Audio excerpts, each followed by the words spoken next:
But unfortunately, it'll never happen. Front! Punches! He punches! And it's over! I think it's going to be over. Aguero in big trouble against the ropes!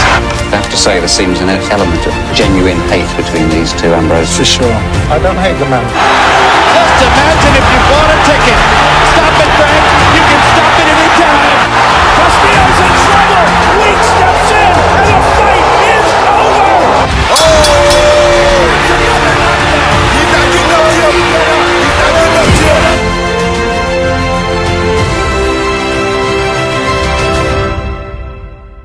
Well, fight fans, we're back for another episode of Legendary Nights. Really excited to be doing this particular episode.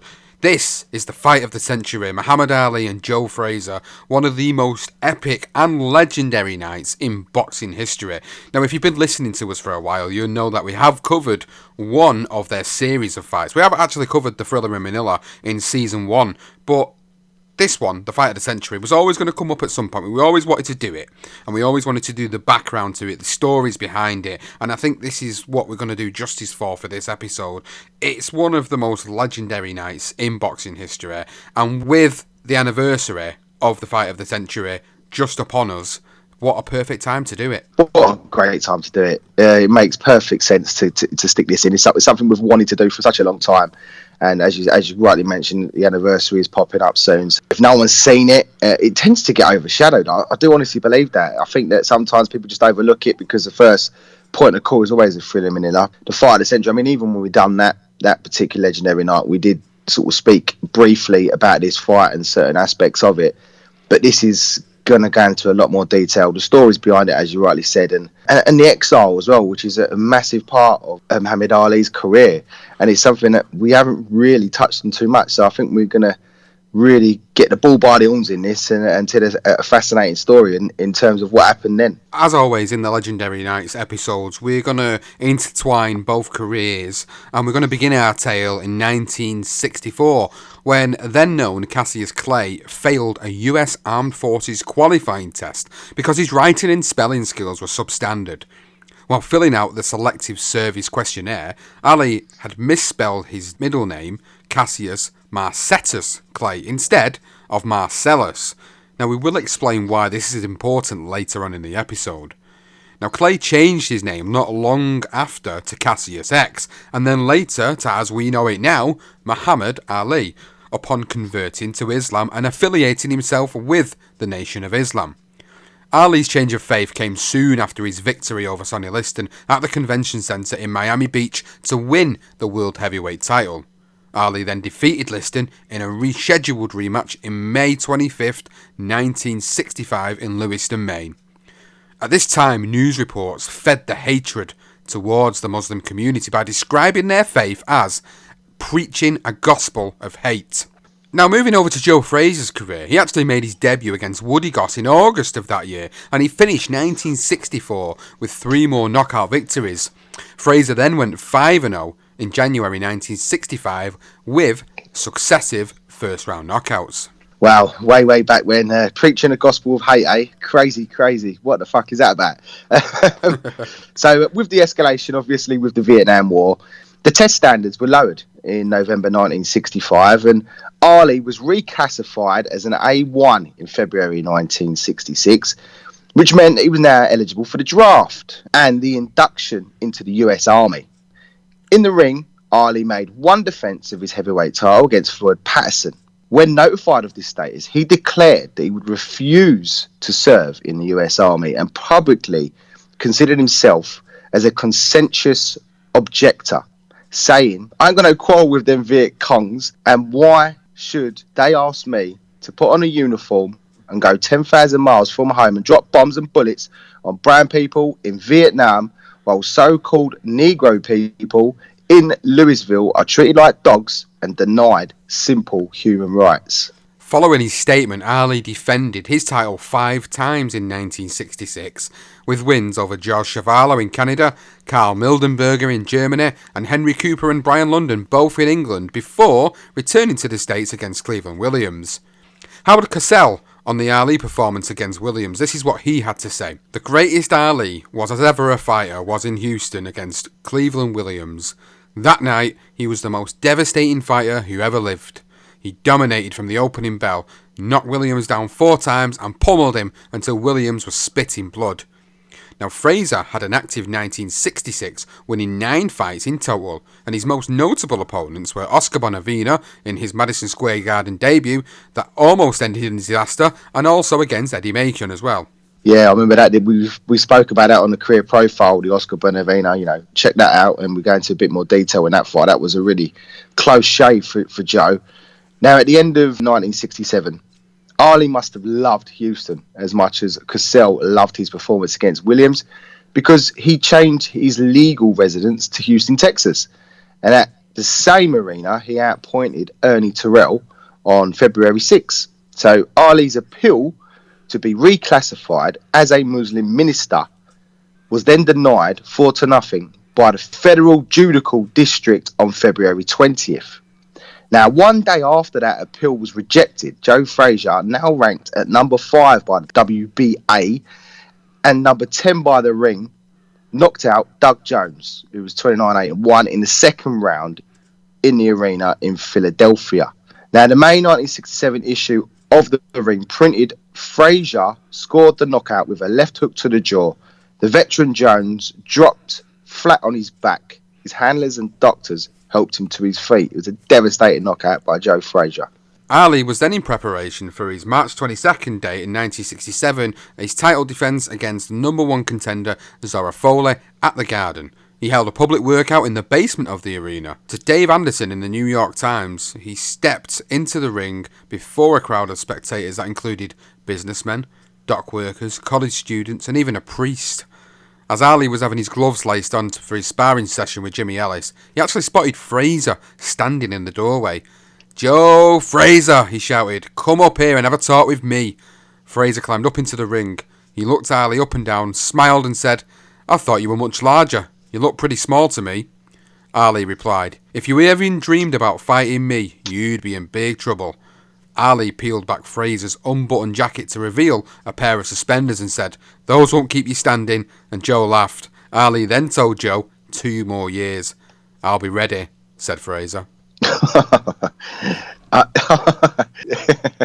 You gotta love Ali. On April 11 at the Auditorium in Miami Beach, Frazier stopped Jefferson Davis with what the press called a barrage of vicious left hooks to the body and head. An absolute signature from Joe, and he went 14-0. So we're going to jump back to Ali, and on April 28th, 1967, Muhammad Ali refused his induction into the US Army and was immediately stripped of his heavyweight title. So he said he was going to, and then this time he actually did. So just 1 hour after his refusal, before he had been charged with any crime, let alone convicted, the New York State Athletic Commission suspended his boxing license and withdrew recognition to him as champion.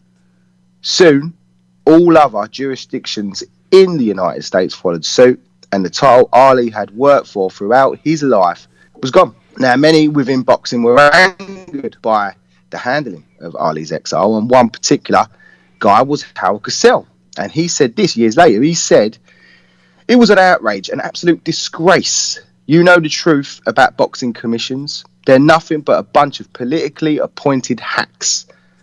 And what they did to Ali, why, how could they? There'd been no grand jury selected, no prosecution. Due process of law hadn't even began. Yet they took away his livelihood because he failed the test of political and social conformity. It's disgusting. To this day, I get furious when I think about it. Muhammad Ali was stripped of his title and forbidden to fight by all 50 states. And that piece of scum, Don King, hasn't been barred by one. What does that tell you about the government, boxing, in the past 25 years in America? I still wonder how it could have happened in this country." Joe Louis, on the other hand, who served obviously in World War II, had a different opinion. And he said, "I think he's very bad. especially a guy who's made a lot of money in this country. Wow, Howard Cosell going in hard there in that interview. and the thing is, that interview is years after the fact, after the fight of the century. So when he's referring to, obviously, Don King, he's referring to the shady deals that came after the fight of the century. Some of the stuff we covered for our Darker Side of Boxing episode. If you've not checked it out, please do go and check that out. You'll get more of an insight into Don King on that one, and that's one you'll enjoy for sure. With Howard Cosell, what he was saying is that it's not fair for the politics to basically take away the ability for him to fight in the ring because he didn't want to fight in a different country. And that's something that's always been a contentious subject in the sport, is Ali refusing to go to Vietnam. Joe Louis, like you say, on the other hand, he had a different opinion of that at the time, because obviously with him, he saw it as the right thing to do, to go and serve. The difference with Joe Louis is obviously his version of serving was completely different than Ali's during World War II. He was involved in boxing, exhibitions. He was doing different things to actually help the troops, as opposed to actually being in the thick of the shit and getting shot at. And that was the big difference here with this. Now, we're going to move back to Joe Frazier. Joe Frazier, who was deferred from the draft because he was married with children, avoided any questions in relation to politics. But when asked if he wanted to fight Ali, he said, "I would love to fight him." Years later, he said he was gutted to have not fought Ali sooner than he did, saying, "It was a massive disappointment to me, but I had to go on with my life. I said to myself, we know the rules and regulations of our land, and if he didn't fulfill it, then he had to suffer the consequences that he had to pay." That was his thing. Continuing with his boxing career was the most important thing for Joe Frazier, and on May the 4th, 1967, he won a 10-round decision over George Scrap Iron Johnson in Los Angeles that rose him to the number 2 spot in the WBA rankings. Yeah, so back to Ali, and Ali's decision to not serve had become a national debate. He was despised by some but embraced by others, and as Stanley Crouch, columnist for the New York Daily News, described, he found that thing that both of these groups, the hippie generation and the black nationalist generation, seemed to agree on, which was Vietnam, and they were the people that obviously sided with Muhammad Ali. And on May 8, 1967, 10 days after refusing induction, Ali was indicted by a federal grand jury in Houston. That same day, he was photographed, fingerprinted, and released on $5,000 bail on the condition that he could not leave the United States.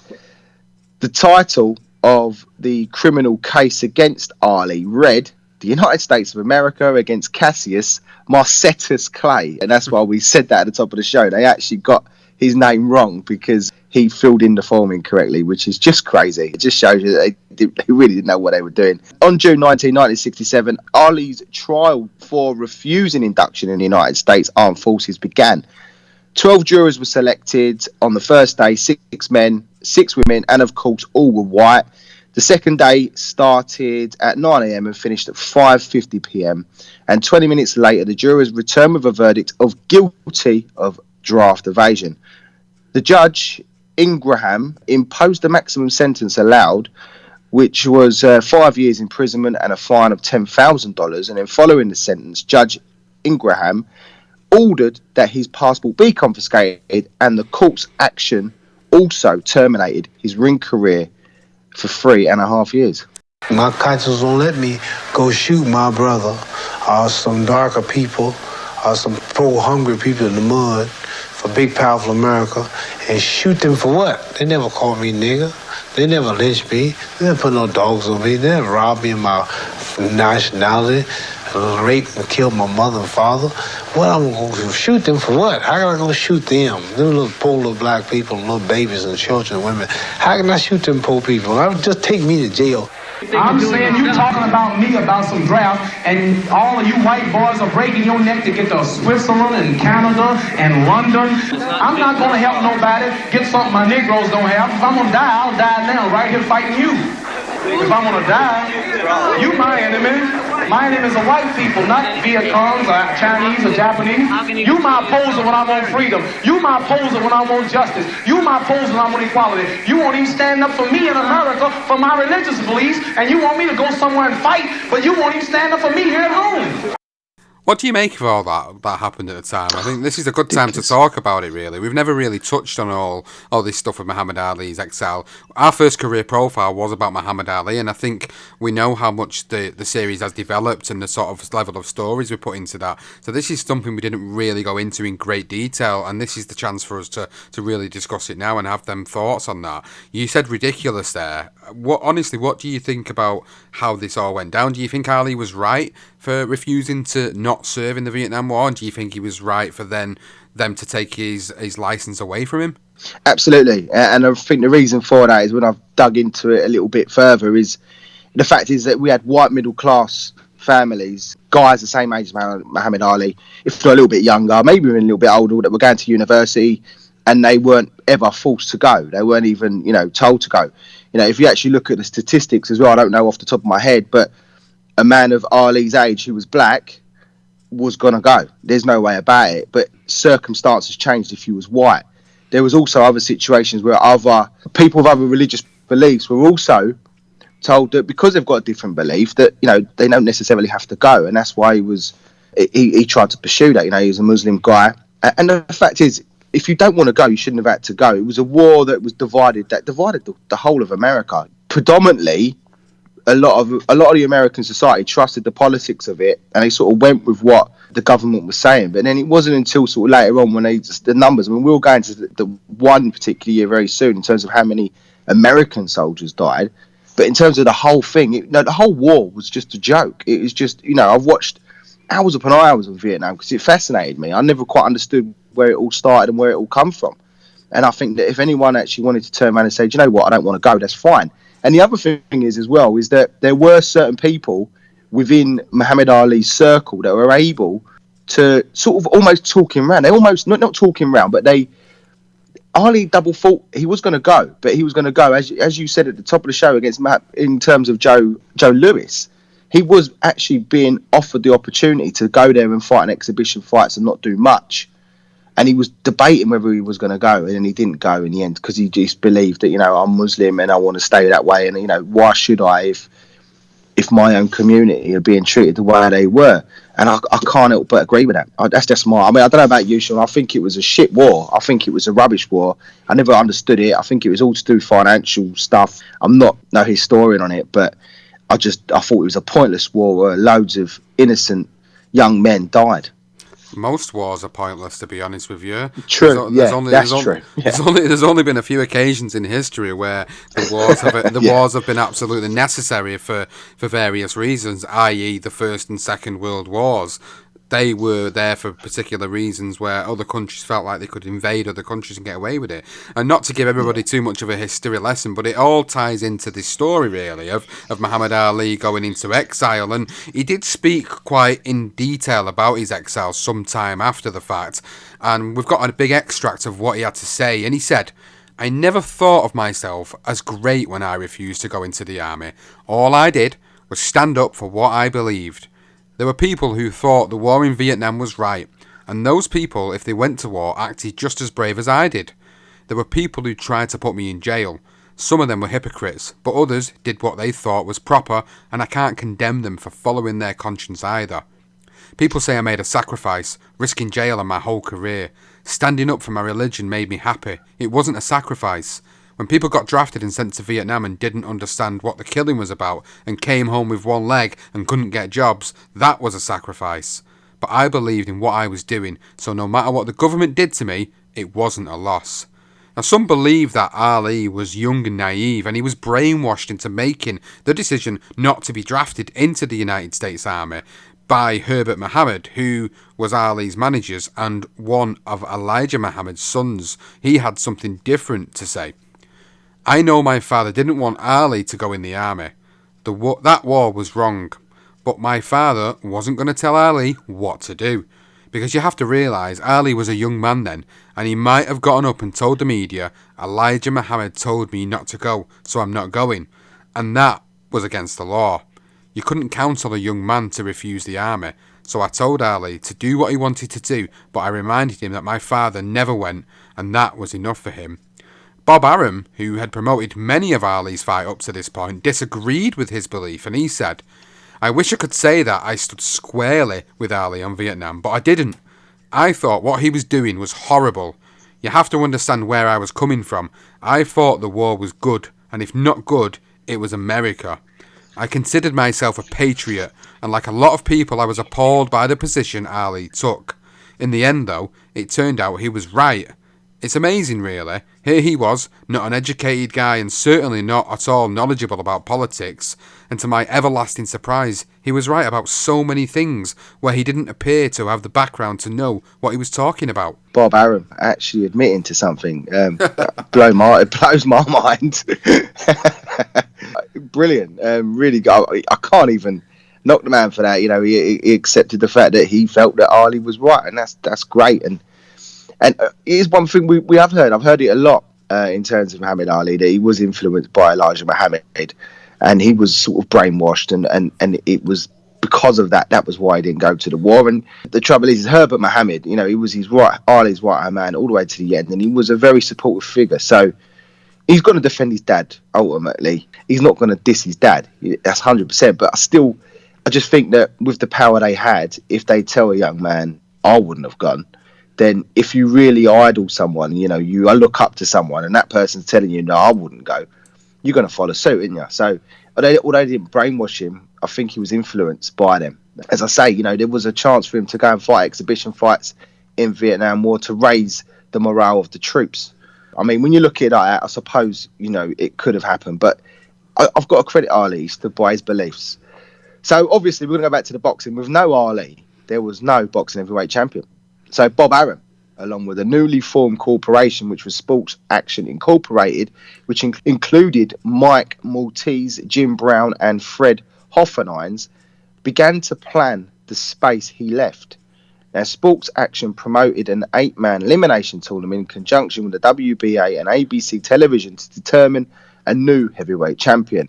When the tournament was announced, Ali said, "Let them have the elimination bouts. Let the man that wins go on the backwoods of Georgia and Alabama or to Sweden or Africa. Let him stick his head in an elementary school. Let him walk down a back alley at night. Let him stop under a street lamp where some small boys are playing and see what they say. Everyone knows I'm the champion. My ghost will haunt all arenas. I'll be there wearing a sheet and whispering, Ali, Ali." Oh, you just gotta love his quotes, haven't you? For some of these things that he said were absolutely brilliant and comical, and he was right. I think he got into the heads of a lot of these fighters. He really, really did. Now, in our career profile on Joe Frazier, we credited Yank Durham for the decision to not enter Frazier into the WBA tournament, but another source suggests that Eddie Futch was the one who discouraged Durham from entering into the tournament because it included opponents who could be a problem for Frazier at that stage of his development, particularly identifying Ernie Terrell, Jimmy Ellis and Jerry Quarry. Futch apparently told Durham, "Let them fight it out. Why fight for a crowded field when you can wait for the winner?" Now, Durham received the approval of the Cloverleigh board to decline the offer by Mallets and instead signed to meet George Chuvalo at Madison Square Garden in the summer. Frazier managed to stop Chuvalo in 4 rounds on July the 19th, 1967, with Mark Cram Sr. of Sports Illustrated reporting, "The fight was supposed to be a war, but it never had time to develop.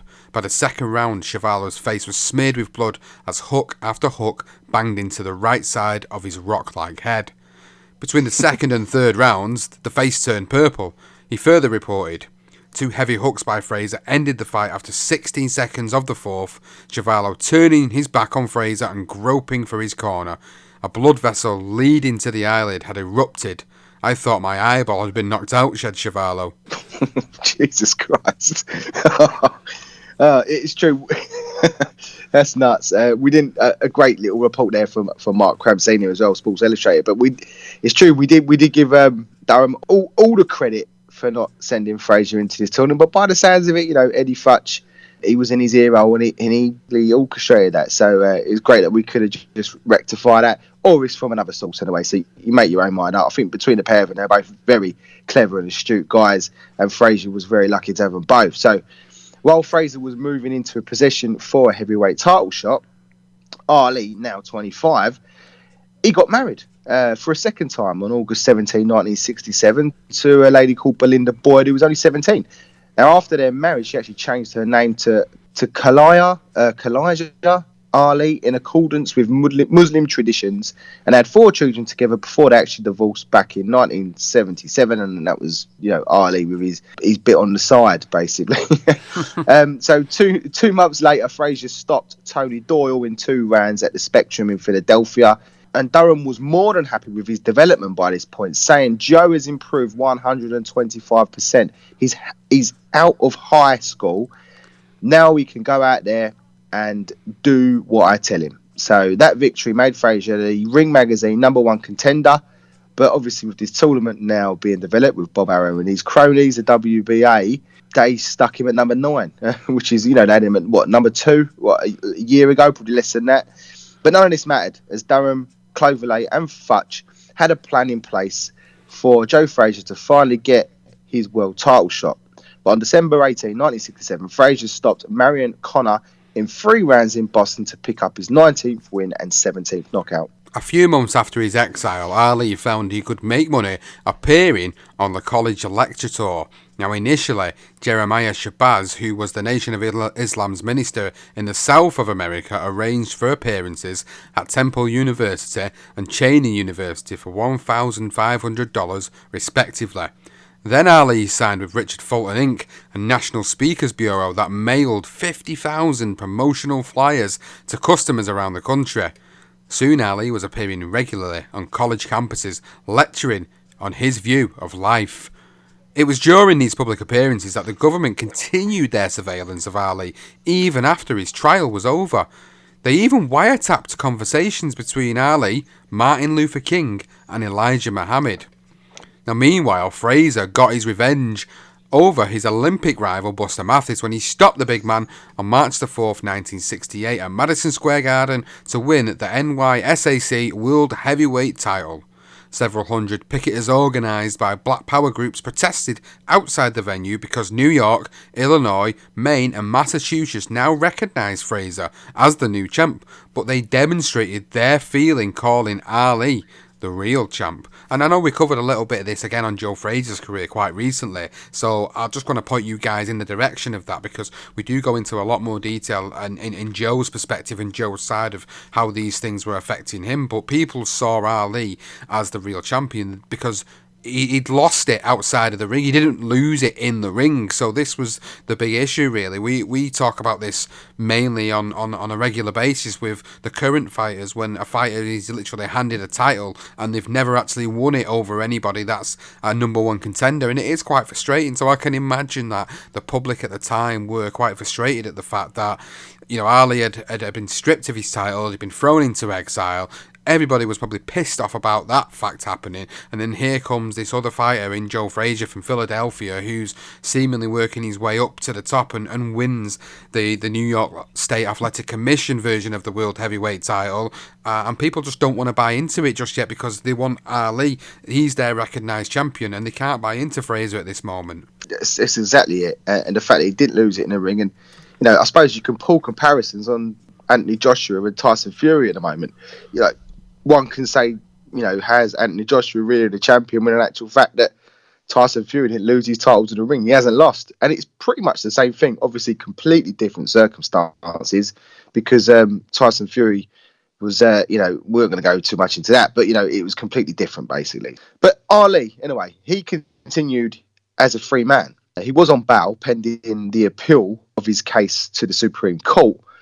But if America wasn't divided already, that violence escalated further when, unfortunately, Martin Luther King was assassinated on April 4th, 1968. And again, you can't help but make these comparisons. Martin Luther King's on the blower to Muhammad Ali, and he's getting wiretapped by the FBI. This is just a crazy time. And Ali would have spoken to him. He's been assassinated. It's going to affect someone, and it's going to make you a bit uneasy as well. But the Vietnam War had just actually recorded its highest US death toll at 16,899. And many began to lose their faith. They began to basically not believe the bullshit in government, and they began to turn against the war. Well, aspects of the country did, and Ali must have felt that. He must have felt that shift, and in some beliefs, because while he was at the Princeton University, he began to talk about boxing once again. You know, when he was doing his other university tours, it was always a structured thing. He wrote it out. He really worked hard on making sure he preached the Muslim way, etc. But he refused to really speak about boxing. He even recited a poem about Frazier, and that was from that. He said, Ali hit him with a right hand. Oh, man, what a beautiful swing. Then a left and a right, and the champion punches Frazier out of the ring. He's starting to just build.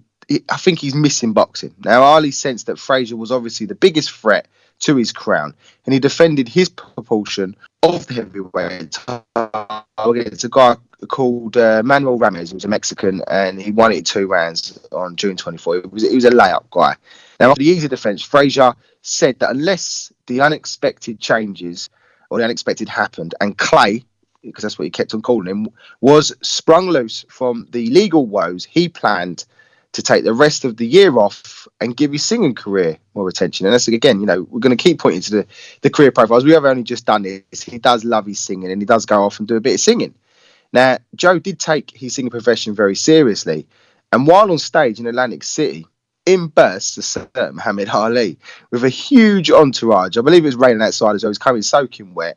And he basically begins to take the piss out of Joe Frazier while he's up on stage singing.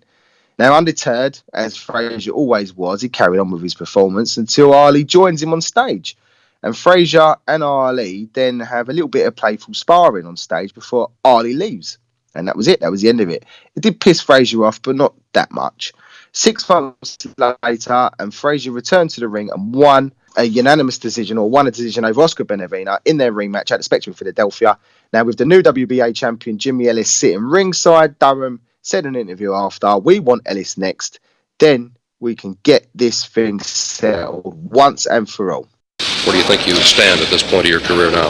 Well, I'm much faster, and my punches is much shorter than they've been for the last 2 fights.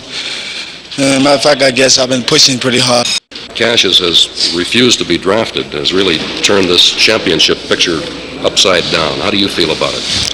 Well, I always had want to fight Clay more than anything in this world. I think that if I could meet him one of these days, I could whip him. But it looks like he's out of the picture now, so we'll just take the next man who take his place. Turn in jail out of all this, and that there'll have to be an elimination tournament for the championship. How do you feel about that? Well, Yanks here, he's the manager, and if he said I go in, I'll go in with full power. I think it's a good idea. If I'm all the way up there to 2 or 3, why should I go battle in number 5, number 6, or 7? It really don't make sense.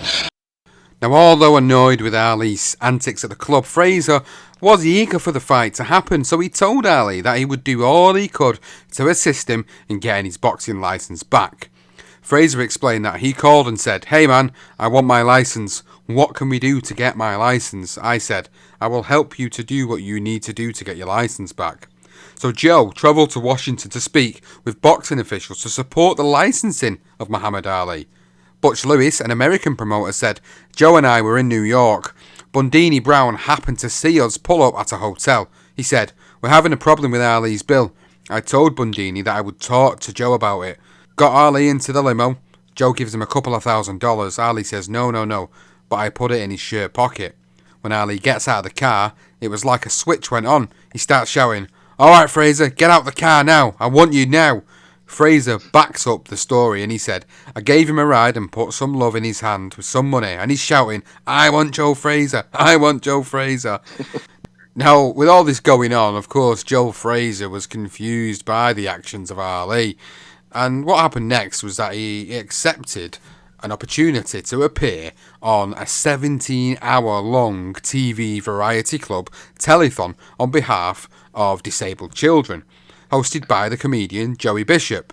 Now, Joey sparred with Frazier on stage, but another boxer was also on the show, none other than Ali, and he couldn't help himself and he got in on the act. He took off Joe's diamond pinky ring and wore it while playfully throwing jabs at Frazier, who slapped them away while laughing. It was during 1968 that Ali met a gentleman called Major Coxon, who had been arrested several times but had managed to become one of the wealthiest men in the Philadelphia black community. He would later become an agent for Ali, but his real goal, along with local civil rights leader Stanley Branch, was to promote the fight between Ali and Frazier, and he wanted it to be in Philadelphia. Ali now had ties in Philly, and he would eventually move to the city. He began to appear wherever Joe went, shouting out his name, calling him out, and telling him what he was going to do to him. In the end, Frazier asked, "What are you doing in Philly?" And Ali replied, "To be closer to you, honey." Now, Frazier's patience at this point is just beginning to wear absolutely thin, especially when he arrived in his state and began to turn Frazier's own fans against him. The Fairmont Park story of Ali offering to fight Frazier in the park is another one that we covered in Joe Frazier's career profile, and it's a moment that really, really pissed Joe Frazier off, and all these antics are just building this rivalry up, and this is why we've enjoyed putting this one together, because we knew all these different stories are going to be in that we've not already told in both of their career profiles, and this is why I love getting these new stories that people may already know about, but for the people that have been listening to us for a long time, we've only give you dribs and jabs of stories for that particular reason. Again, Johnston, Ali, Frazier, the greatest rivalry probably ever in boxing, and my word, this was just the beginning of what was to come. Wouldn't it? What are you doing in Philly to be closer to you, honey?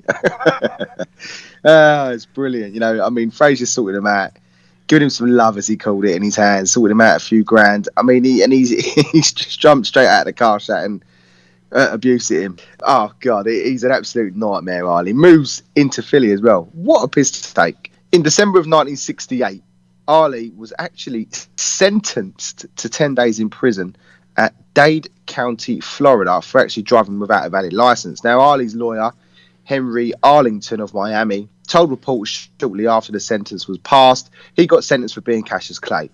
Everyone is caught up in the hate, Clay hysteria. Now, Ali spoke of his time in prison. He said, "Jail was a bad place. I was there for about a week until they let us out for Christmas, and it was terrible. We're all locked up. You can't get out. The food is bad, and there's nothing good to do. You look out the window at cars and people, and everyone else seems to be free.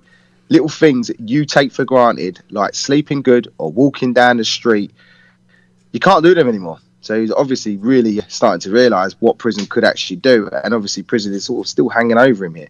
Now, Jeremiah Shabazz actually remembers when Elijah Muhammad, at this point as well, suspended Ali. He actually suspended him from the Nation of Islam in early 1969 for this reason. He said Ali was questioned on a television program on whether or not he'd be back at boxing. We can clearly see Ali wants to get back.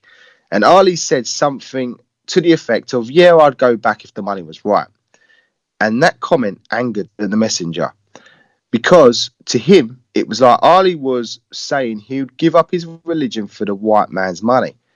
The messenger sent for Ali, and I went with him to Chicago. I was there when the messenger told Ali he was taking his name back and suspending him from the faith, and that he didn't want to be involved with anyone who was so weak to be crawling back on his hands and knees to the white man for a little money.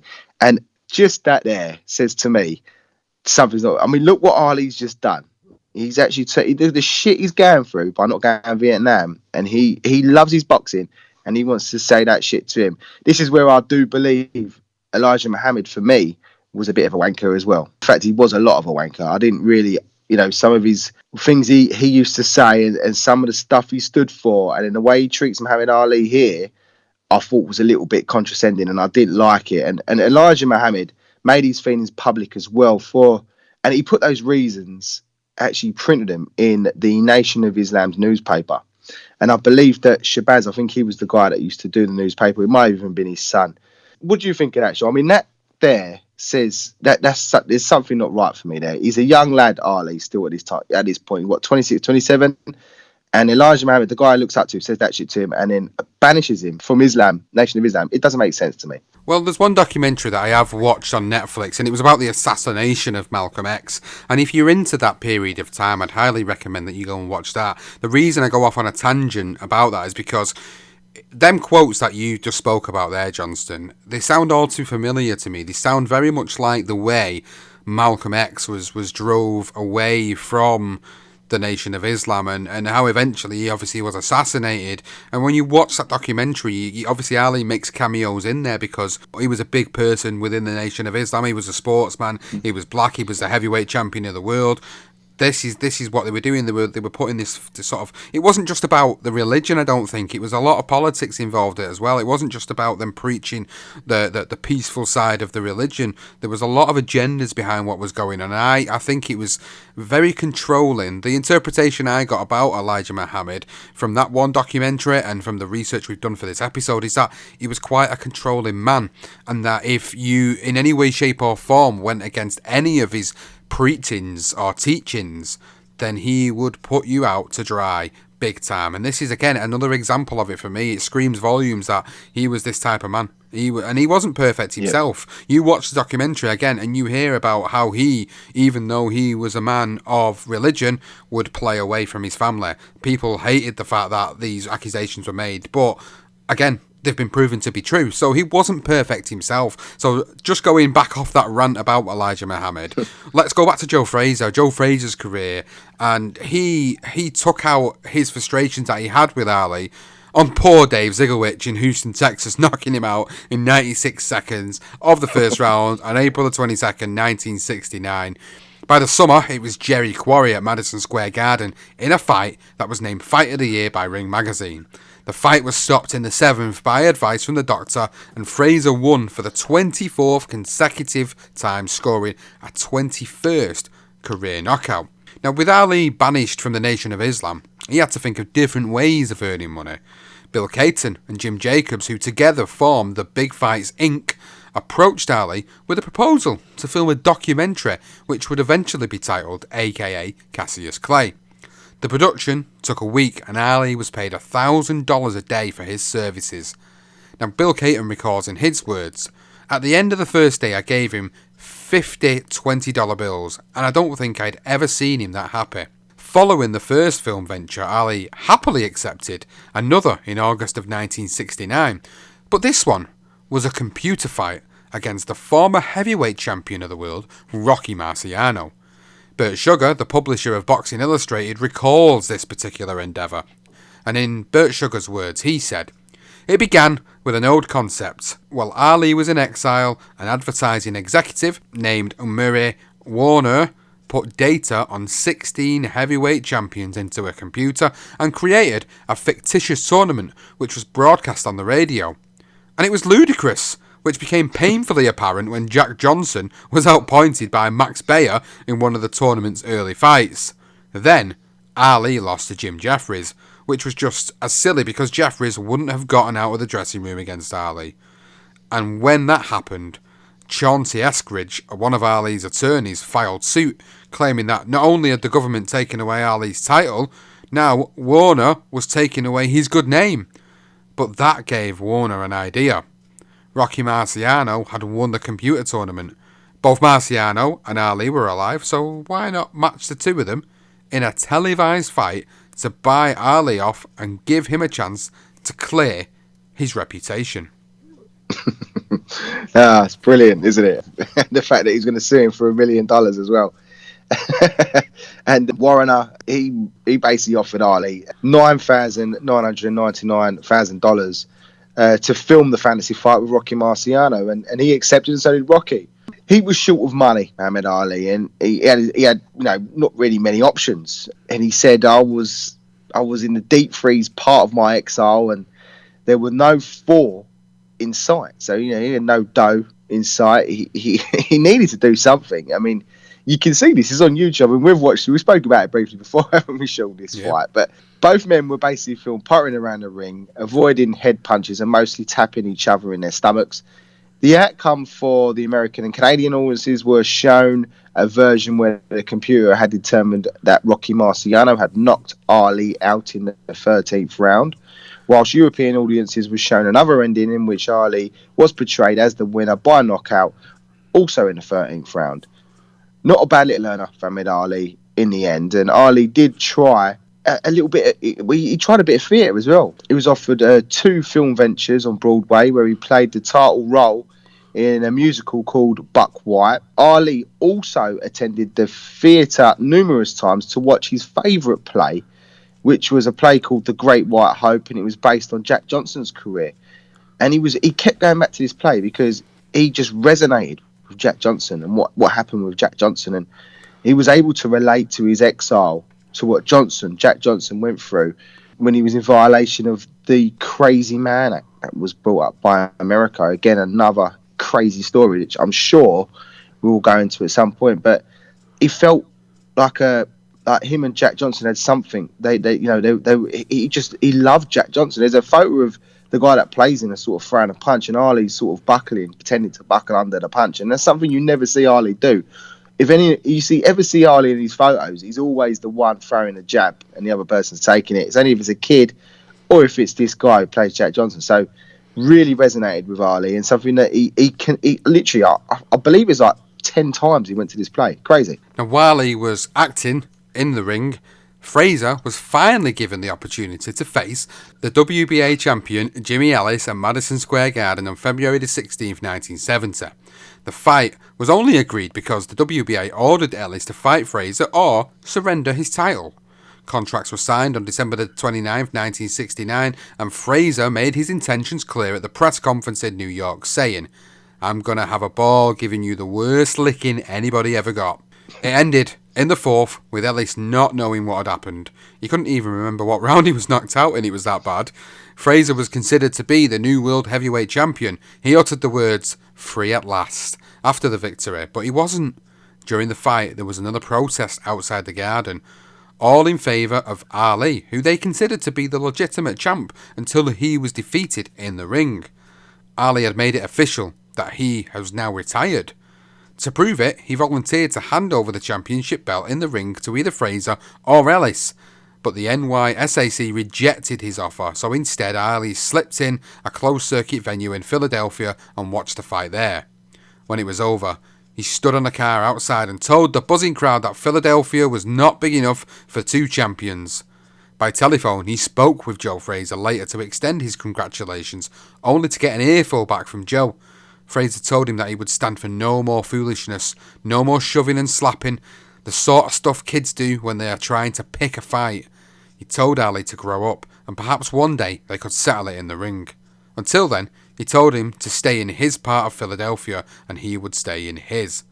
Frazier did not reveal what Ali said in his reply, but a week later, when the city held Joe Frazier Day in honour of him, there was some speculation that Ali would do something to upend the event, but he didn't actually show up, and nothing actually happened. For 2.5 rounds, Jimmy was giving you a good go of it. It was then a left hook that got him into instant trouble, wasn't it? Jimmy was trying to move.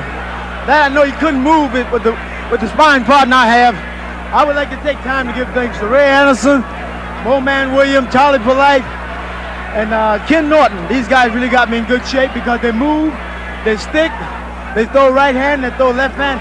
And Jimmy Ellis is not that fast for the guys I've been working with. Everybody come in the gym and say, Joe Frazier looks slow, he looks bad. I had some of the fastest sparring partners I think everybody ever worked with.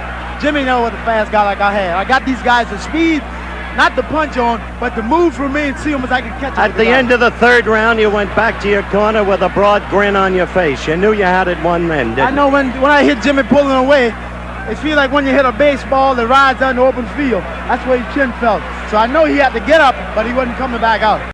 Brilliant. Good stuff. I'm pleased that it seemed like Ali was sort of handing him a bit of an olive branch there for the first time ever. And Frazier was the one who wasn't interested. On August 11, 1970, with his case still in appeal, Ali was actually granted a license to box by the City of Atlanta Athletic Commission. Now, Robert Cassell, a New York-based attorney who had helped promote a Joe Frazier bout and was anxious to get Ali back into the ring. So he asked his father-in-law, Atlanta businessman Harry Pett, to phone Georgia State Senator Leroy Johnson. Now, Pett and Johnson were friends. Johnson, one of the state's few black elected officials, considered the treatment of Ali unfair and agreed to see what he could do. Johnson discovered Georgia had no laws governing the sport of boxing, which left permission to hold events up to the local cities. Johnson reached out to Atlanta Mayor Sam Cassell, who allowed the fight to proceed, provided that Cassell donate $50,000 in revenue to the drug rehabilitation program. Ali's coming back, and Ali's comeback opponent was selected as Jerry Quarry in front of a sellout crowd of 5,100 at the Auditorium in Atlantic City on October 26, 1970. Now, the bout was promoted by the House of Sports Incorporated, headed by Senator Johnson, and by Sports Action Incorporated, which obviously Bob Arum and these cronies, headed by, it was at the time wasn't Bob, but it was Harold Conrad. Now, Conrad told author Thomas Hauser, people think that the Supreme Court decision is what allowed Ali to fight, but that didn't come until later. All it took was politics and money and 3 years of trying until we worked things out in Georgia. And the fight was highly anticipated for the Ali fans and the anti-war supporters, but not the pro-war followers. Lester Maddox Sr., who was the 75th governor for the US state of Georgia, and he totally opposed the fight and instigated hatred when he said, I think it's a sad, tragic day that a man that refused to fight for his country could get in the ring and fight for dollars. You check this dude out online, I tell you what, mate, he looks like he runs a Ku Klux Klan, this fella. He looks scary, this Maddox geezer. I don't care. This dude is as racist as they come. Those that agreed with Maddox showed up with hatred and blood in their eyes, and they literally carried weapons. They were carrying axes. They were knocking on doors, knocking on car doors. These guys were ready to slaughter some people. I'm not even joking. This fight still went ahead, and it was supposed to be a test for Ali. And after 3.5 years out of the ring, it's unsurprising. Unfortunately, it was a bit of an anticlimax. Quarry actually got cut in his left eye. It was open from a right hand from Ali, which caused the fight to be stopped before the fourth round. And it was a bad one. Literally, the cut was 15 stitches apparently that he needed Quarry after. But after the fight, Ali goaded Frazier once again, saying Quarry would be a much harder to fight than Joe Frazier. Joe Frazier would be easy to hit. Now, as Harold Conrad correctly told Thomas Hauser, Ali's case had still not been overturned, but he was relicensed in New York after a federal court order that allowed him to fight the WBA #1 contender Oscar Bonavena at Madison Square Garden. Now, it was a grueling 15-rounder for Ali, but he managed to get a stoppage in the final round, and he said after the fight, "It was the toughest fight I ever had." Meanwhile, Joe Frazier made light work of Bob Foster at Madison Square Garden on November the 18th, 1970. He knocked out Foster in just 2 rounds in front of an estimated crowd of 5,500 people. Just to demonstrate just how much of a hard puncher Joe was, Foster would not remember beating the count, nor the double left hook to the head and body, which is what Joe finished the job with. Now, publicist Bob Goodman remembered Joe hit him so hard that Bob sprained his ankle as the punch spun him around. As referee Tom Briscoe counted him over, Foster struggled to rise, getting up to one knee before toppling back to the canvas.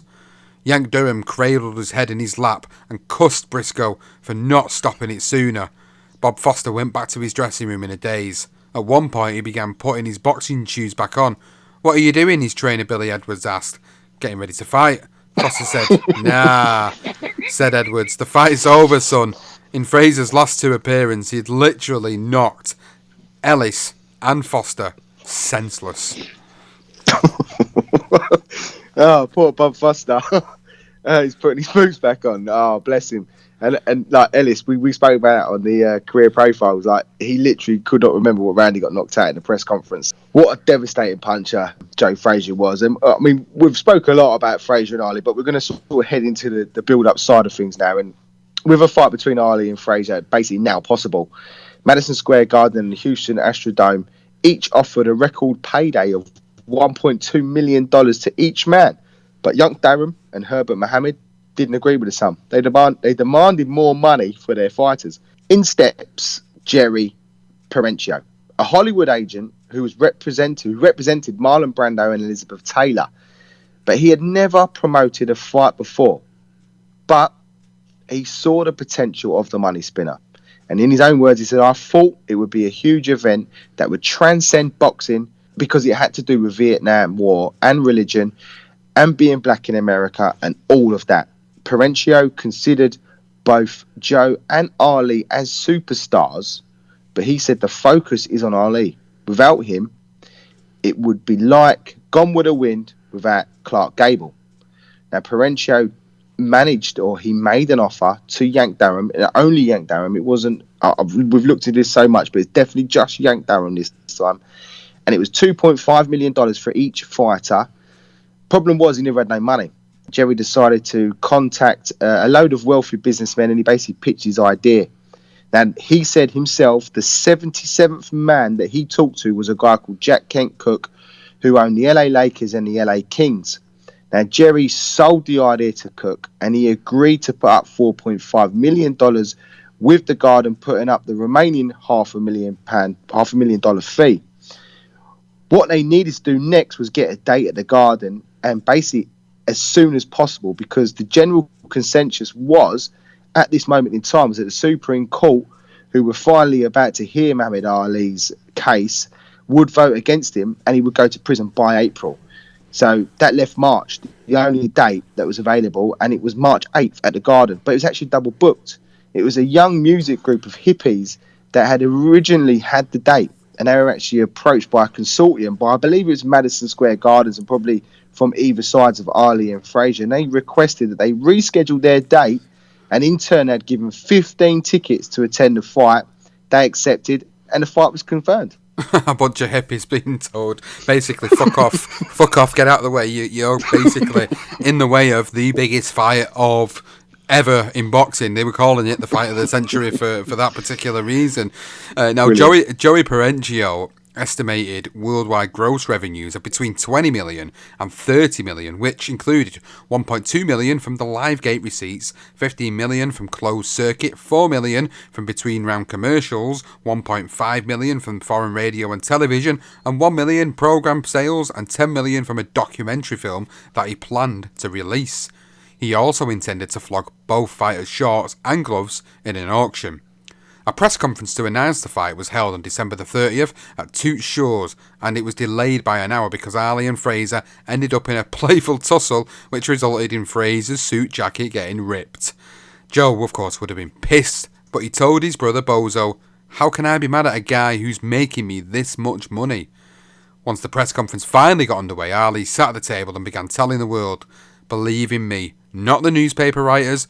Joe Frazier is a fraud, an amateur. I'm the real champion. Frazier is a flat-footed machine. I'm an artist." He just kept going and going until Frazier got up from his seat, handed him his wedge of lemon, and told him, "Suck on this for a while." Now, Joe started training at the Concord Hotel in the Catskills, a much better, colder place than Ali, who headed to Miami Beach for training, where he began to hype the fight. You're going to see two heavyweight champions fighting. One is phony and one is the real one, and it's going to be easy to distinguish who is the phony. I want to make one prediction. I'm not calling around. I predict that when I meet Joe Frazier, this will be like a good amateur fighting a real professional. This will be like a kid out of the Olympics meeting the fastest heavyweight champion that ever lived. This will be no contest. This fight will be much easier. He will be easier to hit. He will not be as much trouble or as awkward as Oscar Bonavena. Joe Frazier, this will go down. I predict that the fans will be angry. They'll be mad at the critics. They'll be mad at the experts for misleading them so much. This man will be completely outboxed. You got time. You got time. This will be no contest. That's all I want to say. All right, what do you say, Joe? What do you say to that? I'd say he's nothing but a bunch of noise. That's all. He's going way back in the time of, let's say, 20 years ago. You know what I mean? This is the day, man. You understand? I just want You're not fighting Quarry. You're not fighting Oscar Bonavena. You're not fighting Sonny Liston. You fighting Joe Frazier. Everybody knows that's not the point. That's the point. Joe, what's your prediction? My prediction, the fight wouldn't go the distance. The trash talk got more insulting from Ali to Frazier. He kept calling him dumb, and he called him an Uncle Tom. And this was as the fight was drawing closer and closer. He said, "Frazier's no champion. Nobody wants to talk to him. Oh, maybe Nixon will call him if he wins." I don't think he'll call me, but 98% of my people are for me. They identify with my struggle.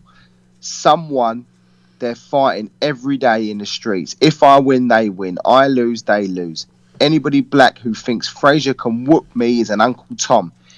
Everybody who's black wants me to keep winning. Frazier couldn't understand why Ali was being so insulting. The fight just didn't need to be hyped for money. They were guaranteed $2.5 million. It made no sense. And he said, why is this guy doing this? Why do you have to say that stuff about me? I'm an Uncle Tom. I'm a white man champ. That wasn't what it was all about. I was the champ of the world and represented everybody, not just one race. So, I mean, this is the point where now Ali turns to a bit of an arsehole. Well, this is some of the moments where we dislike Ali for all of the good stuff he did, all of the stuff that he brought to boxing. This is the part of it which really got under a lot of people's skin. Now, people's perception of Frazier, due to Ali's insults, transferred to his family. Marvis Frazier said, I got into all kinds of trouble at school. A majority of kids in school said, Ali's going to whip your dad can't fight. I'd say, why you say that? And they would say, because he's a Tom. And I'd be like, what? My dad ain't no Tom. In the black community, those are harsh words. Butch Lewis said the only way Frazier could get him back was to get him in the ring and beat his ass. Ali continued his constant trash talking and insults with a poem weeks before the fight. Joe's gonna come out smoking, but I ain't gonna be joking. I'll be picking and poking, pouring water on his smoking. This might shock and amaze ya, but I'm gonna destroy Joe Frazier. Ali predicted he would win by a 6-round knockout. Joe Frazier at the time tried to keep his cool by saying, I've been there before. You know what I mean? I've been to the bad wars as a fighter. I'm together. I've proven I can take a punch. But what about Clay? Is he together? Or will he come apart when I put something on him? When I start smoking where he lives? It ain't going to be easy. He's good and I'm good. And that's what fights should be about. Now, that was a pretty good response. He wanted to prove his worth with actions and not words, but he knew one thing that would piss Ali off, and that was to keep calling him Clay. When asked in a TV interview about what he calls Muhammad, he said, I call him Clay. Frazier later said, I knew that would make him mad. The trouble was, he fueled the fire within the black community because only the white racists and fascists refused to address Ali by his new name. He almost unwittingly put himself in that group, but his intentions really were only to piss him off, like Ali had been doing to him. And Joe said, I was mad as a junkyard dog at Ali. I used to watch him on television, talking about me before the fight, and I'd say, God, give him to me. I want him so bad. Joe's gonna come out smoking, and I ain't gonna be joking. I'll be pecking and a-poking, pouring water on his smoking. And then this might shock and amaze you, but I will destroy Joe Frazier. Some people say, you better watch Joe Frazier. He's awful strong. I said, tell him to try band roll on. Ah, bless him. Yeah, I mean, it gets worse. I mean, Bryant Gumbel is an American television journalist and sportscaster, and he wrote, Is Joe Louis a white champion with black skin? And again, we said what was said in Joe Frazier's career profile. So if you want to listen to that, you can hear what he says. We'll go and have a look online now. Now, leading up to the fight, he actually explained some of that content and his reasons for writing such a misleading article. You got to remember that Joe Frazier is completely so not what the persona was of him at this point. You know, he come from the fields. This guy was. We'd done his career profile. Just go and listen to it. Joe Frazier was 100% not an Uncle Tom. I'll tell you that for sure. Byron Gumbel, he said it was wrong. It was absolutely wrong, but it was the way it was, and that's basically how he said it. He's a writer. He's just portraying someone to be someone that he wasn't. And he told Thomas Hauser, after a while, how you stood on Ali become a political and generators limiters test. He was somebody who you could hold on to, somebody who was ours. And fairly or unfairly, because he was opposing Ali, Joe Frazier became the symbol of our oppressors. Now, Jerry Eisenberg, who's a columnist for the Newark Star-Ledger, described the difference between both fighters. Joe Frazier was as different from Ali as night and day. Ali came from a middle-class Louisville family, and his aunts were teachers. Frazier came from what we say is the hunger capital of America, Beaufort, South Carolina. As at a very young age, he basically worked in the fields. And I think that the point we're trying to make here now, Sean, is the fact that Frazier's being put in this category and he so wasn't that person. And it was just because he was the opponent of Muhammad Ali. Yeah, I agree with that. I think that's something we've agreed on for quite a long time with these two and the way things built up between them. I think it was so difficult for Joe Frazier because, he was the guy that just picked up the pieces that Ali left behind, and he wanted to become the world champion, but he was confident he was going to beat Ali, and all the shit that Ali was saying in the build-up to this had clearly got under his skin, but he was firing back and he was trying, but Ali just had this persuasive way of making people believe every word he said. He was so charismatic, whereas Joe wasn't as charismatic as he was, and I think that all played a big part of it. People like the showman. Joe Frazier was a man of fewer words, and he wanted to let his words speak volumes in the ring. Now, Arthur Mercante, on the officiating of this fight, said, "No one knew who would referee the fight. That morning, one of the local newspapers had photos of 7 different referees, each of whom was a possibility, and one of them was me. We were all dying to get the job, and at 4 o'clock that afternoon I received a call from Frank Morris of the New York State Athletic Commission asking me to go to the Garden. He didn't say that I had the fight, just would I please go to the Garden for an assignment. That's when I knew I had it." On the eve of the bout, according to his autobiography, Frazier was watching TV when his telephone rang. "Joe Frazier, you ready?" Ali asked. "I'm ready, brother," Frazier replied.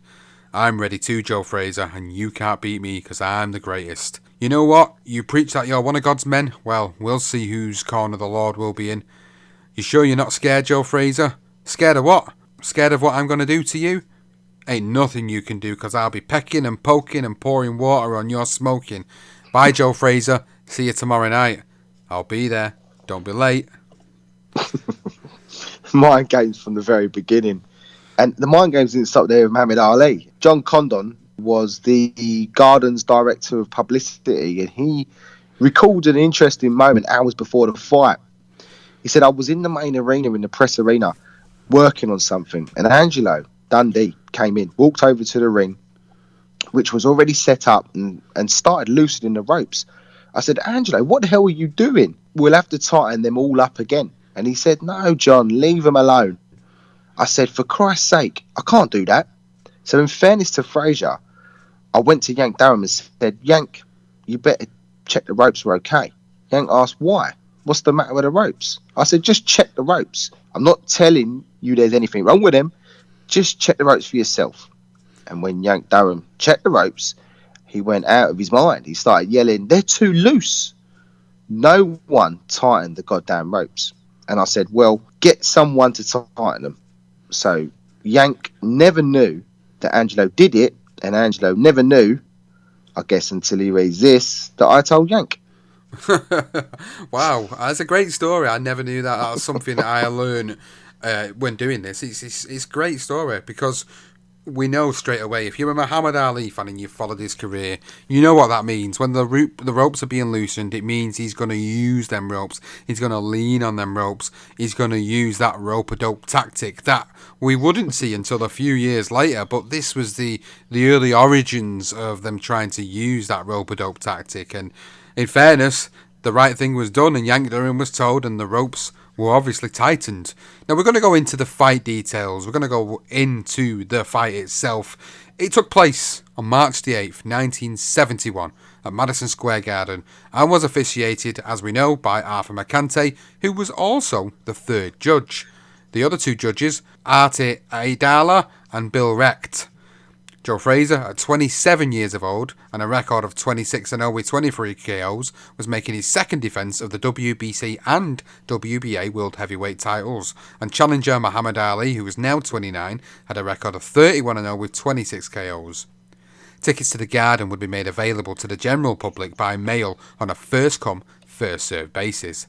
Prices in the arena varied from $20 for a balcony seat to $150 for ringside seats, a record amount at that time. Hundreds of other locations throughout the US and Canada would screen the fight via closed-circuit television to fans paying between $5 and $15. Madison Square Garden was the place to be, and it was full of A-list stars, with scores of policemen brought in to control the crowd. Celebrities from Norman Mailer and Woody Allen to Frank Sinatra, who was actually the designated photographer for Life magazine on that particular day, and artist Leroy Nyman painted Ali and Frazier as they fought. Amongst the stars was Harlem drug lord Frank Lucas, who sat ringside wearing a $100,000 floor-length chinchilla coat and matching $25,000 hat that caught the attention of law enforcement officers, who were surprised that its wearer had better seats than Diana Ross, Dustin Hoffman, Barbra Streisand, and even Vice President Spiro Agnew. Lucas later said, "I left that fight a marked man." Now, Burt Lancaster served as the colour commentator for the closed circuit broadcast. Even though Lancaster had never performed as a sports commentator before, he was hired by the fight's promoter, Jerry Perenchio, who was also a friend of his, which makes sense. The other commentators were play-by-play announcer Don Dunphy and the former light heavyweight champion Archie Moore. So that just puts everything into perspective about how big this fight was. It was billed as the fight of the century. It was a massive fight. The amount of celebrities that was there. Frank Sinatra wanted to be there so badly that he went to Life magazine and went as their ringside photographer just so he could be that close to the action. Burt Lancaster doing the play-by-play for the closed circuit broadcast. Everybody wanted a part of this fight. We probably can't even do justice as to how big this fight was, but for anybody who's listening to it, who's probably over the age of 45, maybe 50, will certainly remember how big of a deal this was. This was the biggest fight that had ever happened in the sport at this time. It's crazy when you think about Frank Lucas also sitting ringside, and it's a massive part of American Gangster, that film, and that is where he gets spotted in that full-length chinchilla coat and matching hat. I mean, it is brilliant, isn't it? I mean, the whole spectacle of the thing, the colour of it. I think it was the first colour on. I believe it was the first colour TV fight that had been shown at the time as well, and it was just everybody wanted to see this fight. When we're going to this at the end, the amount of countries that wanted to be a part of it, the amount of money this fight made. To say that Perenchio's figures were off, he was going to earn more money. It's incredible. He see a vision, this guy, and he cut the middleman out of himself a nice bit of packet. He did 100%. I mean, great bit of business from Perenchio. But the other thing was the atmosphere. The atmosphere at New York City's Madison Square Garden. The crowd of 20,455 erupted when Muhammad Ali emerged wearing red trunks, white stripes, and shoes tasseled with bow-tied laces. Seconds later, another roar greeted the appearance of Joe Frazier, who was wearing green and gold trunks. And you can find so much. I mean, we could have gone on and on and on, and so many different people described the atmosphere. It was just, it's almost like an atmosphere that I don't think the Garden's ever had before. I don't think you will ever see an atmosphere like it. It wasn't just about the fight. This was all about, it was more than the two guys in the ring. You know, that was just a part of it. The guy that was back in the Vietnam War, whether he liked it or not, and the guy that wasn't, and that was what it was. It is just, it's crazy that boxing, it went beyond boxing basically, but what a spectacle. Certainly was a spectacle, and it's now the right time to move, of course, into the fight breakdown. And we're going to go, as always, by quarter rounds. We're going to start between rounds 1 and 3, and the fight, it began at such a frantic pace, with both men bobbing and throwing wild punches. Ali dominated the first 2 rounds with jabs that left marks on Frazier's face. And in the closing seconds of round 3, Frazier connected with a tremendous hook to Ali's jaw, snapping his head back. Ever the showman, Ali shook his head whenever Frazier caught him with a solid body blow, dismissing the idea he was hurt. You watch the first 3 rounds back and he's just playing poker. He's showing that poker face as he always did, and anytime Frazier landed a good shot, Ali was pretending like it didn't hurt him, when in reality we know it probably fucking did hurt him, but he didn't want to show Joe Frazier he was in any sort of pain. But the first couple of rounds, yeah, Ali did dominate it with his size and his reach advantage, and he took them first couple of rounds, and I think Joe took that third round. So going into rounds 4 and 6, he was obviously starting to warm up a little bit more. A good exchange. A whipping right hand that did Muhammad Ali no good. And Muhammad Ali may have been shaken. It's a real pure six-belt. Muhammad Ali got in the best exchange, a good 1-2, a moment or two ago, as you saw. Muhammad Ali is not keeping Joe Frazier away from him. However, he is scoring heavily. Frazier has taken a good battering in this round. Stop talking! And the referee told them both to stop talking. They have time for that. Muhammad Ali is pot-shotting Frazier with that right hand and getting away with it. And Muhammad Ali may be a little tired. Frazier every so often digs that wicked left hook to the body. It has been a dandy. It was, and Frazier bloodied Ali's nose in the fourth round, and he began hammering away at him on the ropes, delivering tremendous body blows as well, which is a target we will go into a little bit later, but he wanted to target that body. Ali, 3.5 years outside the ring, hadn't really fought with anyone. I mean, he fought Quarry, he fought Bonavena, two very fantastic fighters and two hard fights for Ali to have come back in. But he still wasn't quite the Muhammad Ali. You know, he lost that touch. And you know, the body was going to be a key part for Joe Frazier. And that's what he did. He targeted that body in the fourth round. Now, Ali could no longer dance around the ring. You know, he'd done that in his youth against Sonny Liston. He weren't able to do that against Frazier. He was a little bit older, a little bit ring rusty. But he was visibly tired as well around the sixth round. And he decided to trade blows with Frazier, which did leave him open to those devastating left hooks, which Frazier did land on numerous occasions.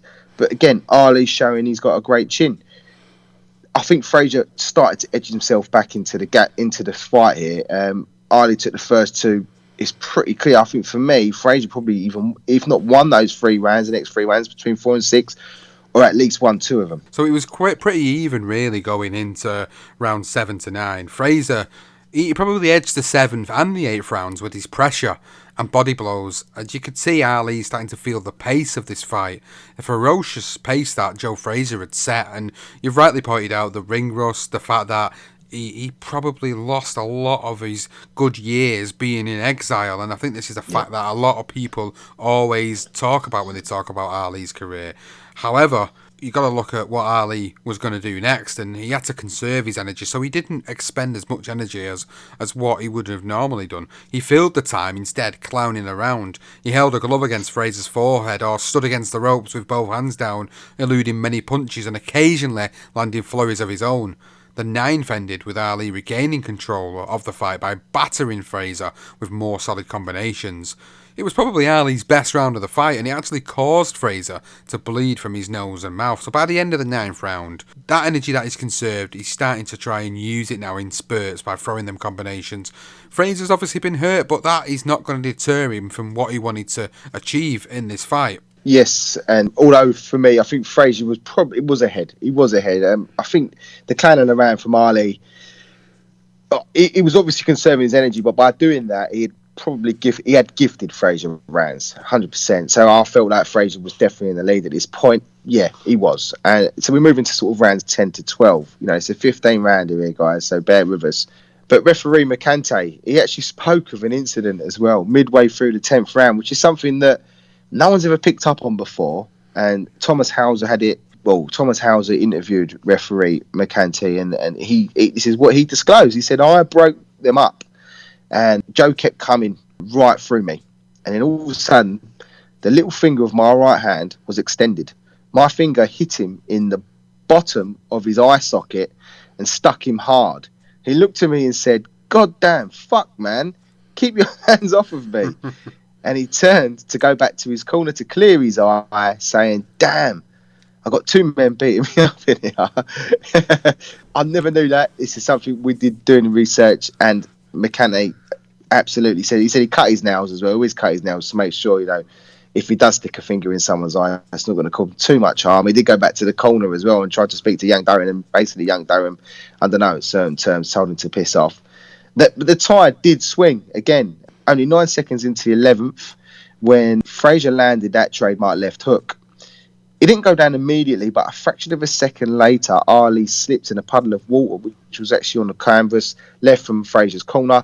Both his gloves and his knee touched the mat, but Mercante wiped Ali's gloves down and waved a no knockdown. Now, as the 11th came to a close, Frazier landed another solid left hook that wobbled Ali around the ring in a dramatic fashion. You see the fight, it looks like he's playing possum. I think he is.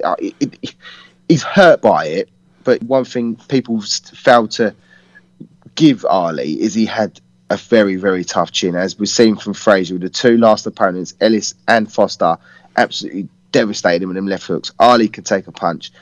There was no doubt he was legitimately hurt, and as a result, he did actually clench. He went to clenching a little bit right towards the end of that 12th round. So now we've got a quote from Eddie Futch about his tactics for Joe against Ali and about that 11th round. And he said Joe was instructed when Ali was on the ropes to work the body with both hands. Let Ali pull his head back, because if he leaned back against the rope, it exposed his body to hard shots. And then eventually, instead of pulling back to avoid shots to the head, we knew Ali would bring his head forward in the process of protecting his body. And it worked. Ali's legs weren't what they once were, and Joe hurt him against the ropes. In fact, Joe should have knocked him out in the 11th round, but Ali conned him out of it. So now we're going to move into the final rounds, the championship rounds, rounds 13 to 15.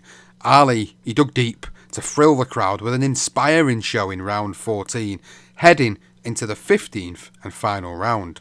Now at this point, watching the fight, personally, Frazier, for me, was ahead on all three judges' scorecards, and in fact, the judges had it, all three, to Frazier at this point. Although Ali's recent revival suggested that the fight could actually still go either way, and it was still a little bit in the balance. Step back, says the referee. Time is important here.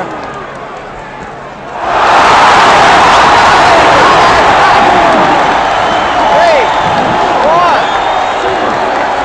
7. He takes the mandatory 8 count, the only knockdown of the fight.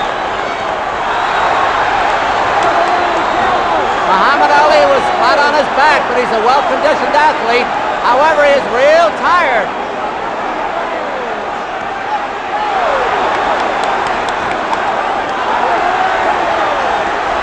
Frazier smartly goes for the body when Muhammad Ali covers up.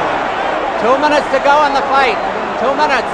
Now at 2 minutes 34 seconds, it came. As Ali loaded to deliver an uppercut, he was caught flush in the face by a hook that sent him down for just the third time in his career to date. Ali managed to climb back to his feet and finish the fight on his feet. This is what Joe Frazier had to say about that famous knockdown. When he went down, we were both dead tired. 15 rounds, that's how long we'd been fighting, and the only thing going through my mind when he got up was what was going through my mind all night. Throw punches. Just throw punches. Let Clay do the talking. All I had to do was punch. Frazier pressed for the knockout win, landed more hard blows, but he couldn't land that one big final shot to end it. A few minutes later, the judges, they made it official. Joe Frazier had retained the title with a unanimous decision, and Ali had fallen to the first professional loss of his career. Ladies and gentlemen, here comes the decision. Johnny Addy. Referee Arthur McCanty scores it 8-6, 1 even for Frazier. 1 vote for Joe Frazier. Adi Idala, 9-6 for Frazier. Frazier is the winner. Frazier is the winner. Bill wrecked, 11 rounds for Frazier, 4 Ali. 11-4. The winner by unanimous decision and still heavyweight champion of the world, Joe Frazier. Joe Frazier. For the first time in his career, Muhammad Ali was beaten. Judge Arthur McCanty, who was also the referee, had it 8-6. Artie Adila scored it 9-6, and Bill Recht scored it 11-4 of the retaining champion, Smoking Joe Frazier. Brilliant stuff. Great performance from Joe, really. I mean, Ali, for me, I think I would probably give him 6 rounds max. I couldn't give him any more than that, and I think Joe won the rest. And I think he just literally, as we said, sort of in between that, he did start to conserve his energy. He started clowning around a little bit, dropping his hands, sort of pretending like he isn't hurt. But when fighters do that, you know deep down that they're probably feeling the pace a little bit. We know Joe Frazier was that sort of fighter. He will take 3 or 4 to land one.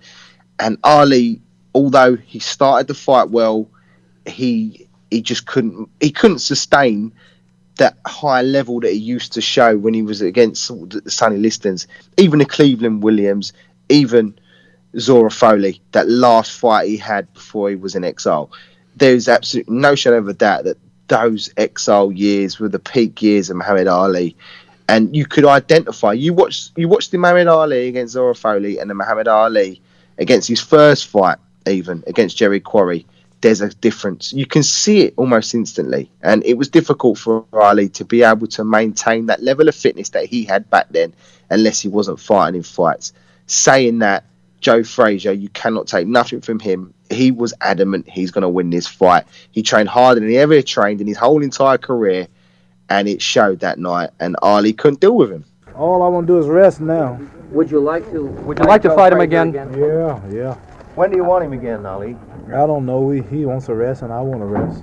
What do you think happened last night? Oh, well, my image is so superior when usually I'm in there, until when the thing is that close, it could go either way because it's me involved.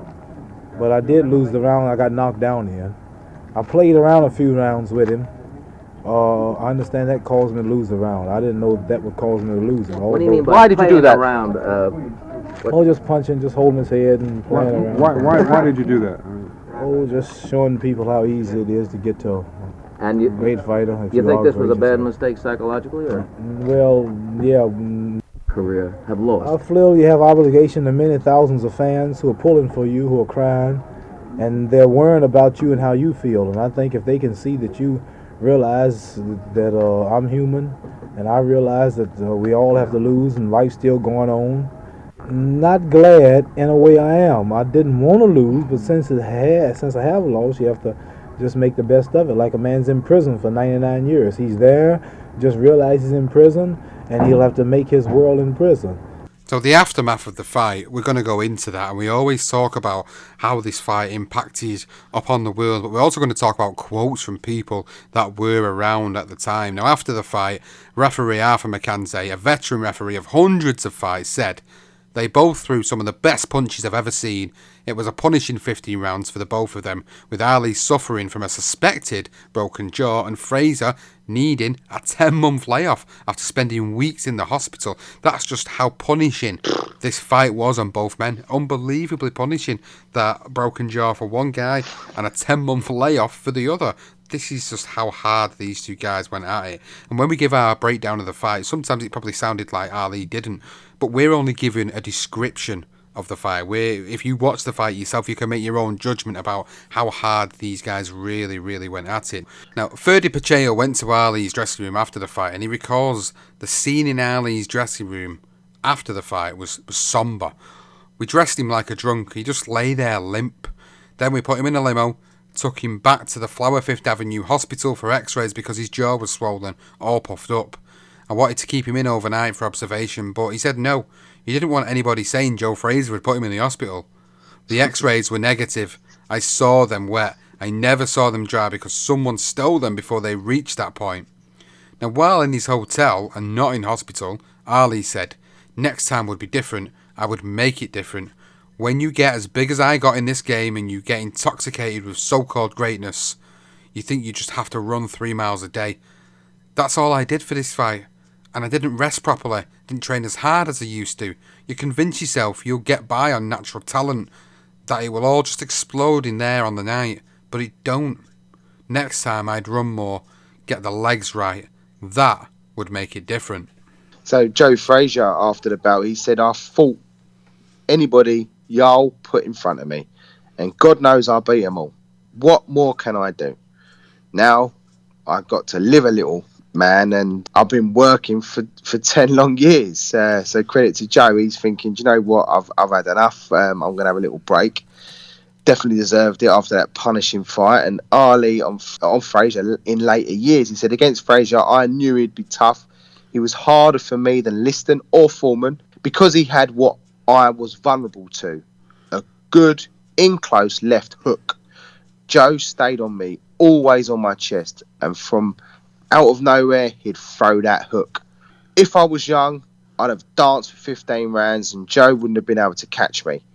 But the first time we fought, I was 3.5 years out of shape. He punched hard, he pressed me good, and laying on the ropes to save energy, I lost some rounds I could have won. But it would be wrong to say I gave the fight to Joe. I didn't give it away. Joe earned it. It's great to hear him talk like that years after the fight, because the shit that he gave him in the lead up to the fight was obviously very disrespectful, and I think he knew after he'd fought Joe Frazier that he wasn't just a pushover. And the fact as well that he mentions that Joe Frazier was his hardest fight, that he even fighting the likes of George Foreman, which people give him no chance. Another legendary night that we've done, the Rumble in the Jungle, people thought Foreman would literally kill Muhammad Ali. And Muhammad Ali says years later, after all his career's said and done, he says Joe Frazier's the hardest fight he ever gave him. Joe was even harder than fighting guys like Sonny Liston and George Foreman, two guys that were feared in their own right. And that's just the credit that Joe deserved for that fight. Now, Red Smith of the Herald Tribune wrote, if they fought a dozen times, Joe Frazier would whip Muhammad Ali a dozen times, and it would get easier as they went along. Thomas Hauser wrote this in his book. Ali had lost. That was the key. That Frazier had won seemed almost irrelevant. As a man and as a fighter, Joe Frazier engendered relatively little response except insofar as he related to Ali. Those who hated Ali loved Joe. It was that simple or complex. Great words again, Thomas Hauser. I mean, the other thing is those that supported Ali and those that supported Frazier, those that supported Ali were in just disarray. They couldn't believe Ali lost his fight. They were just... It just meant more than a fight. You can't even imagine what it must have felt like after that fight. Just somehow how devastating it was for some and how great it was for others. And in Ali's biographer, who was Wilfred Sheed, wrote this on the fight. He said, both men left the ring, changed men that night. For Frazier, his greatness was gone. That unquenchable combination of youth, ability and desire. For Ali, the public hatred he had so carefully nursed to his advantage came to a head and burst that night and has never been the same. His supporters, he became a cultural hero. His detractors finally gave him a grudging respect. At least they had seen him beaten and seen that smug look wiped off his face. Now, the historian Bert Sugar said, as Ali's image and myth and name and reputation grew, Joe's was sure to suffer. The winner that night was the loser, and the loser that night was the winner. It's a very great quote, to be honest with you, from Bert Sugar. And he was very right in a lot of ways with what he said. So, going back to the fight, of how big of a cultural impact it had and a financial impact it had, the pay-per-view sales in the United States set a record with 2.5 million tickets sold at closed-circuit venues, grossing a whopping $45 million. It was also shown closed circuit during the middle of the night in London theatres, where it set a record with 90,000 tickets, grossing $750,000. Combined, the fight sold 2.59 million tickets in the United States and London, grossing $45.75 million.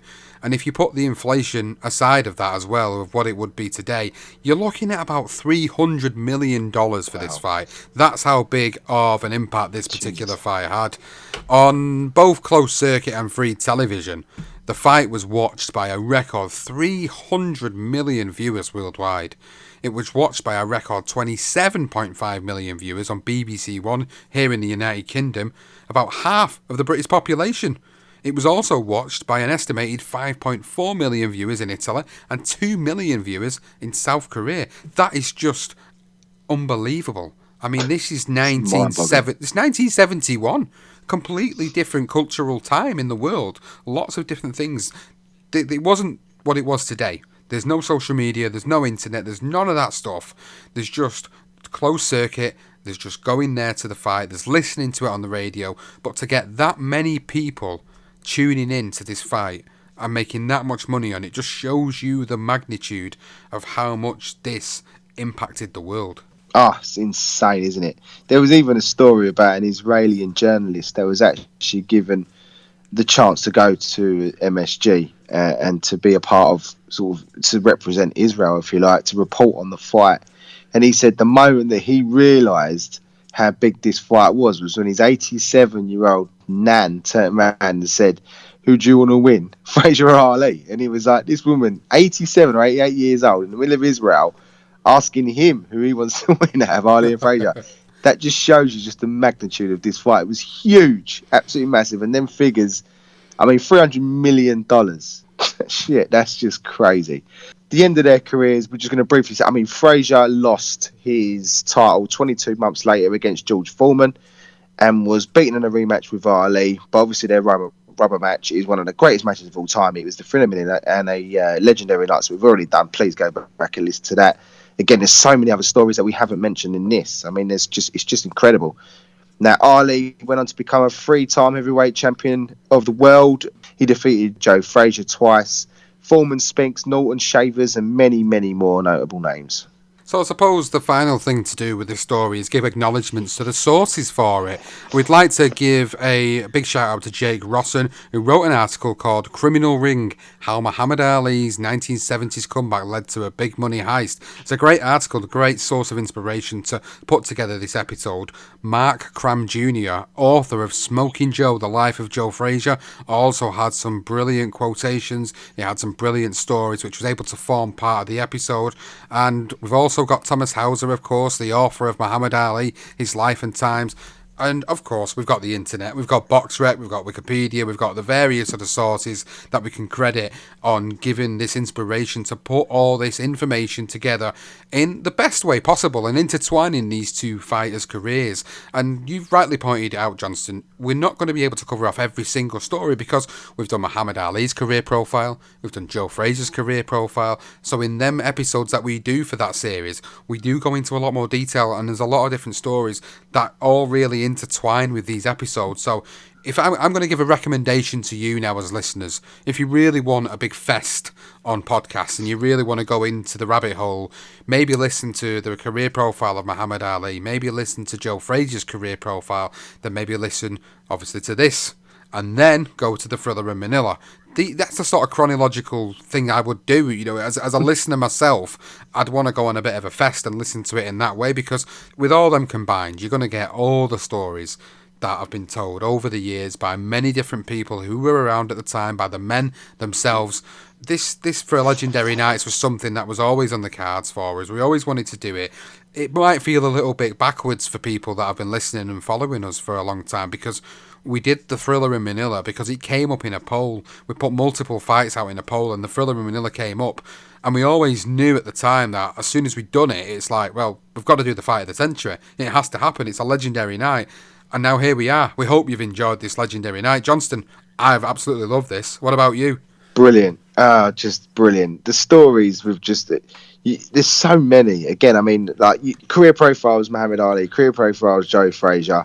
And then we've also, you can even throw in the legendary night with Foreman and Ali as well, because that's all part of it. You know, there's, and every single one of them, Sean. And I think that's the one thing I'll credit both of us for this, is that we try not to repeat ourselves. We don't ever want to try and do that. And I know, as you say, it's hard because we're going backwards in a way here. But you know, you listen to those, you'll get the whole thing. You get the whole story, the bigger picture, if you like. But what a fantastic legendary night. I mean, I'm surprised it's taken so long, but I suppose because we're not doing the polls and we're selecting them ourselves at this moment, it was always going to be one on the top of our agenda, and the fact they've got an anniversary coming up. So great shout out to all these guys. I mean, one other thing was there was the documentary as well by, is it 20th Century? That's on YouTube as well. Another great source for this.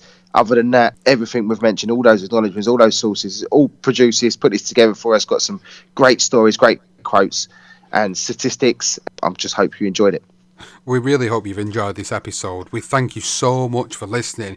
A big shout out to all the patrons, of course, for your support in keeping this network running, keeping the cogs turning, keeping them fees paid for us. We absolutely love you to bits for supporting us. And please, if you want to become a patron, you want to get early access to episodes, you want to be involved in polls that are only for patrons, you get additional episodes that we're not going to put out on general release, now's the time to do it. Get over to patreon.com/BTR Boxing Podcast Network to go and check out the available membership tiers. We're not asking you to give us the world. If you've got a little bit, you're going to be able to get a lot in return, so please go and check it out. For everybody else that always supports us and always listens, that might not want to become a patron but just enjoys listening to us, we appreciate you guys too. We really do, because you support us on Twitter, you support us on Facebook, you support us on Instagram, and you support us in any other way you can. So we do really appreciate all the support, and not just the support of the patrons as well.